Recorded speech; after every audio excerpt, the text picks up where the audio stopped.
You have been misled for years about leg strength after 60.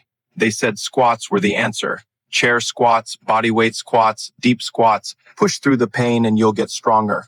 That advice works for younger bodies, but for aging joints, it's often the worst thing you can do. Orthopedic surgeons see it every day. I am Dr. James. And what I'm about to tell you may completely change how you think about exercise after 60. Because the truth is, most people are not failing to get stronger. They're simply following the wrong strategy for their body at this stage of life. They push harder, repeat the same movements, and ignore the discomfort, believing it's part of the process. But instead of building strength, they slowly wear down their joints.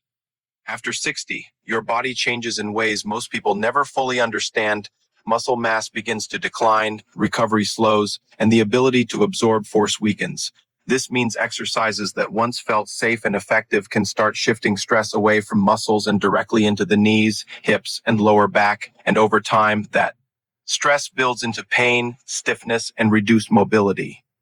This is why so many people feel stuck. They stay consistent, they follow common advice, and yet their legs feel weaker, not stronger. Standing up becomes harder. Climbing stairs feels exhausting. Even balance starts to feel less reliable. And the most frustrating part, they think they're doing everything right. But here's the reality. Strength after 60 is not about pushing harder, it's about training smarter. It's about choosing movements that match how your body works now, not how it worked decades ago. When you shift your approach, everything changes. Strength returns, stability improves, and everyday movements start to feel easier.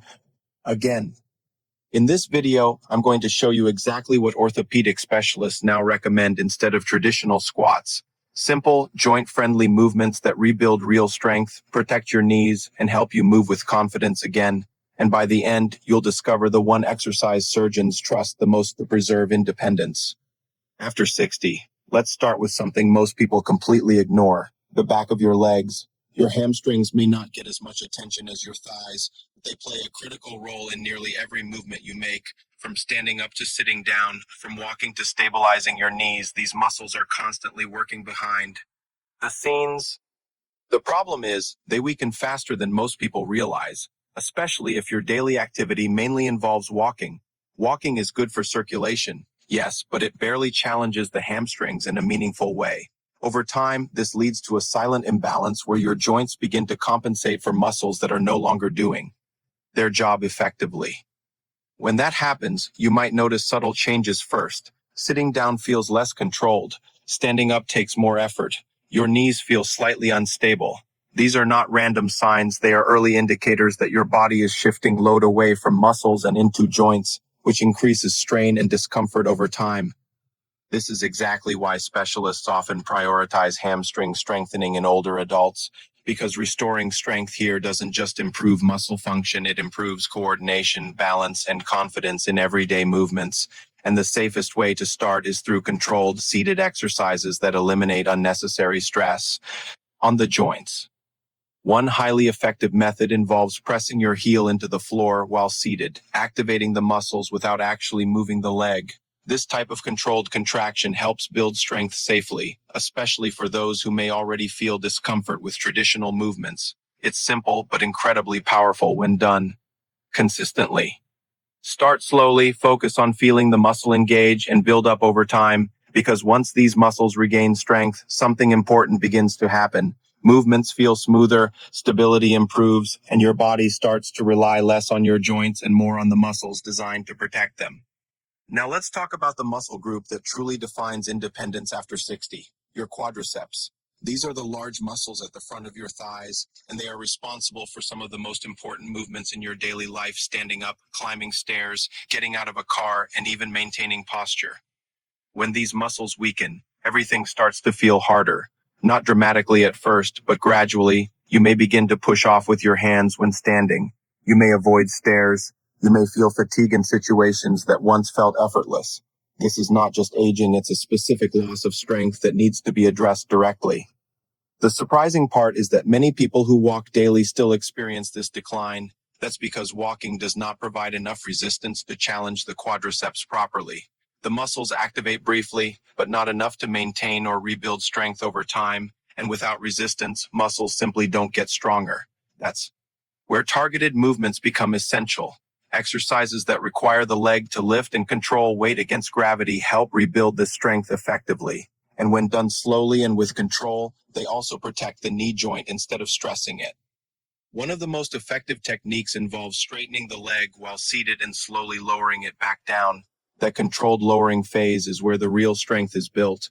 It trains the muscles to absorb force safely, which directly translates into smoother, safer movement in real life. With consistency, this simple movement can restore one of the most important abilities. Your body depends on the ability to rise with control, without hesitation, and without fear of instability. Now here's something most people underestimate: your ankles. You could have strong thighs and decent balance, but if your ankles are weak or slow to respond, your risk of falling increases dramatically. And this is where many people over 60 unknowingly struggle. The issue is not always obvious weakness. Sometimes it's delayed reaction. The foot doesn't lift quite high enough. The step isn't placed correctly, and in that split second, balance is lost. These small errors are often the real reason behind trips and falls, not major strength deficits. Walking alone doesn't fix this problem, because during normal walking, your ankles move in a limited range and rarely face real challenges.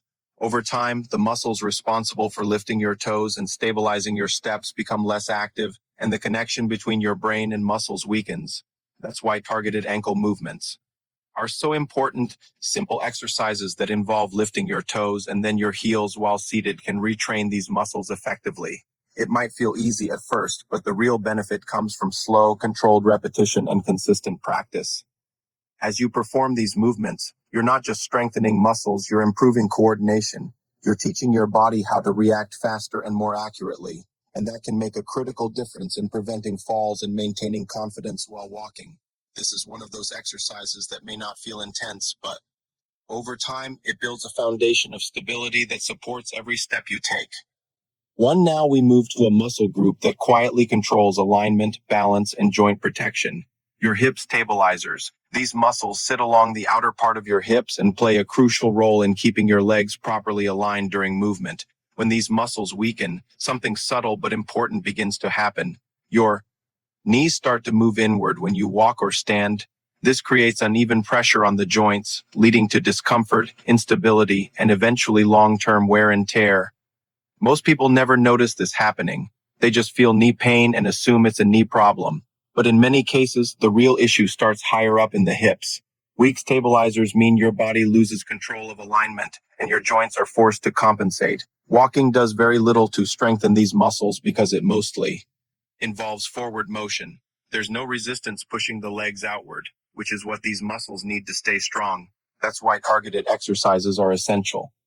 One effective approach involves pressing your knees outward against resistance while seated. This activates the stabilizing muscles without placing strain on the joints. It's controlled, safe, and highly effective when done consistently over time. As these muscles strengthen, you'll notice better balance, improved posture, and reduced stress on your knees, and more importantly, you'll feel more stable and confident in your movements, something that becomes increasingly valuable with age. There's something most people don't expect as they age. Balance doesn't suddenly disappear overnight. It fades slowly, quietly, almost invisibly until one day, a simple step feels uncertain. A slight stumble happens, and confidence begins to drop. But here's the truth most people never hear. Balance is not just about your legs. It's about coordination between your muscles, joints, and nervous system.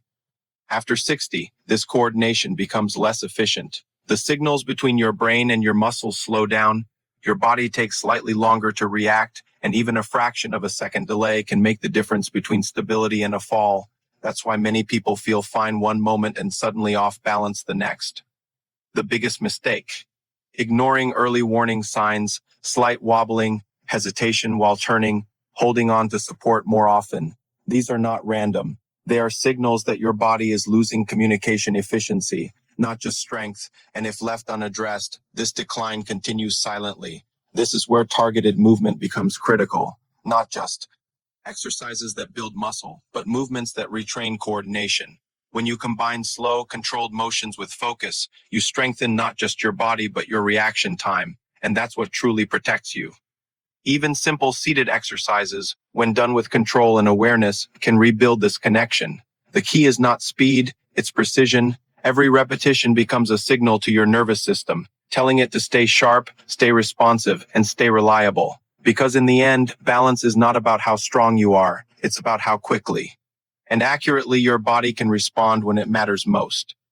Now here's something surprising.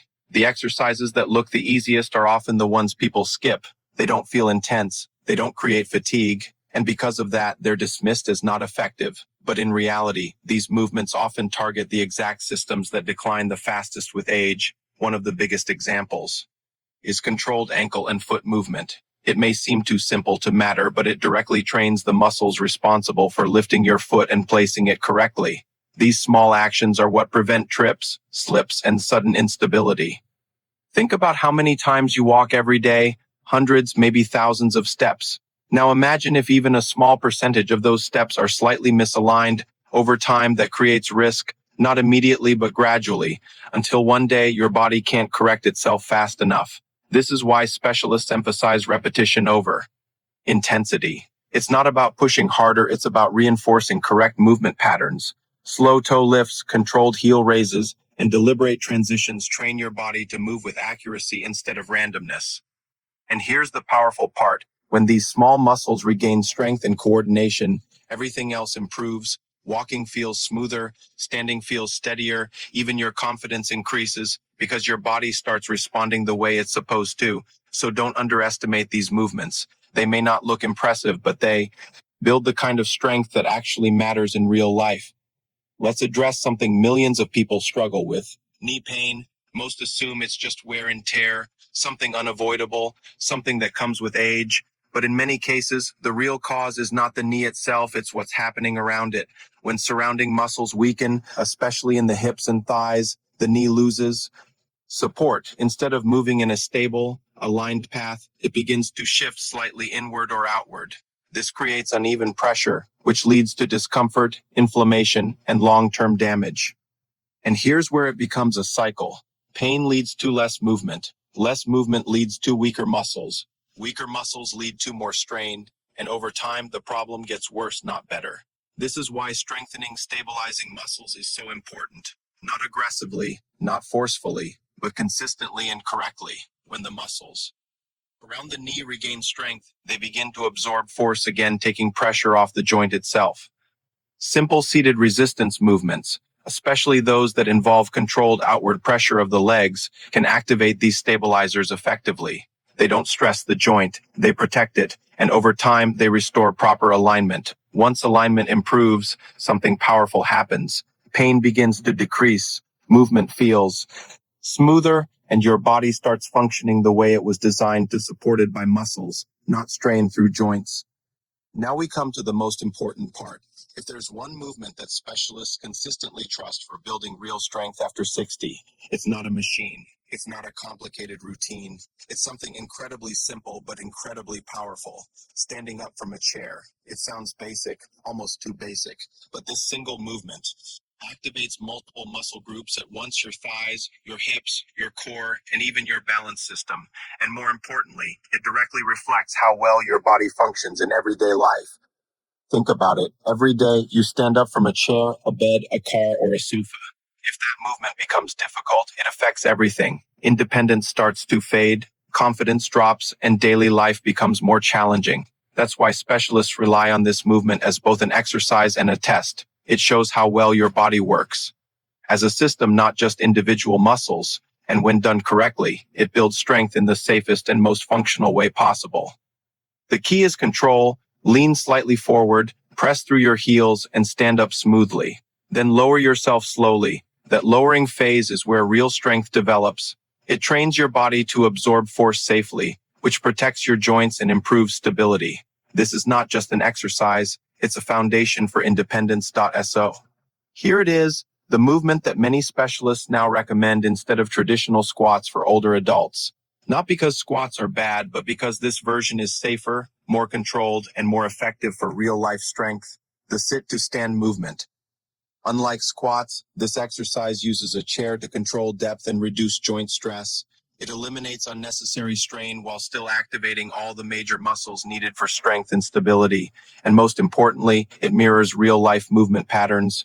research has shown something remarkable: the ability to stand up from a seated position is closely linked to overall health, mobility, and even long-term survival. In simple terms, the easier it is for you to stand up with control, the stronger and more resilient your body is likely to be. And here's why it works so well. It combines strength, balance, coordination, and control into one movement. It doesn't just build muscle, it trains your body to function as a complete system. That's something isolated exercises simply cannot do. Start with a comfortable chair, keep your feet slightly apart, lean forward, stand up, and sit down slowly. Focus on control, not speed. Over time, increase repetitions as your strength improves. And if needed, use your hands lightly for support in the beginning. This one movement can transform how you move, how you feel, and how confidently you live your daily life. Now, here's a question for you: out of all these exercises, which one are you going to start today? Because the difference between staying active and losing mobility often comes down to one simple decision: taking action.